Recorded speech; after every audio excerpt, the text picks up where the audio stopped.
تاریخ انسانی کا ایک ایسا راز جو آج بھی جغرافیہ دانوں کے لیے ایک حل طلب معمہ ہے۔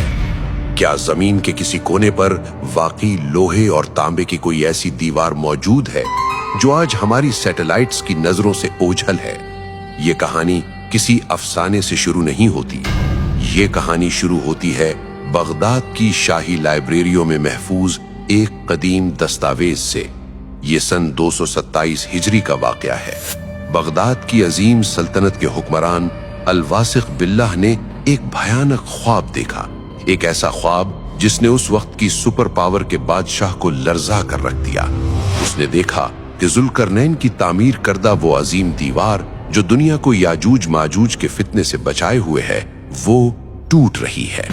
مشہور مورخ ابن خرداد بہ اپنی شہرہ آفاق کتاب المسالک والممالک میں لکھتے ہیں کہ بادشاہ کی نیند اڑ چکی تھی۔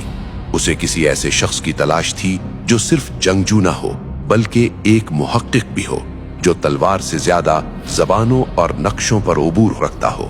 اور اس طرح تاریخ کے سب سے بڑے ایکسپیڈیشن کے لیے سلام الترجمان کا انتخاب کیا گیا۔ سلام کوئی عام درباری نہیں تھا۔ تاریخ کی مستند کتابیں بتاتی ہیں کہ وہ 30 مختلف زبانیں روانی سے بول سکتے تھے۔ اس دور میں جب گوگل میپس کا وجود نہیں تھا، سلام وہ شخص تھے جو ستاروں کی چال دیکھ کر راستہ نکالتے تھے۔ بادشاہ نے سلام کو بلایا اور کہا، مجھے خبر ملی ہے کہ دیوار میں شگاف پڑ گیا ہے۔ میں چاہتا ہوں کہ تم خود جاؤ، اپنی آنکھوں سے دیکھو اور مجھے خبر لا کر دو۔ ابن خرداد بیہ کے مطابق اس مشن کے لیے سلام کو 5000 دینار نقد دیے گئے، 50 طاقتور مردوں کا انتخاب کیا گیا اور ہر مرد کو 1000 درہم اور 1 سال کا راشن دیا گیا۔ یہ صرف ایک سفر نہیں تھا، یہ موت کے منہ میں چھلانگ لگانے کے مترادف تھا۔ سلام نے جو راستہ اختیار کیا وہ آج بھی محققین کے لیے بحث کا موضوع ہے۔ وہ سامرا سے نکلے، آرمینیا پہنچے اور وہاں سے شمال کی طرف قفقاز کے دشوار گزار پہاڑوں میں داخل ہو گئے۔ جیسے جیسے قافلہ شمال کی طرف بڑھ رہا تھا، دنیا بدل رہی تھی۔ یہ خزر کا علاقہ تھا، یہاں سے آگے کا راستہ نامعلوم تھا۔ سلام اپنی یادداشتوں میں ایک ایسی زمین کا ذکر کرتے ہیں جسے ارض سیاہ یعنی کالی زمین کہا گیا۔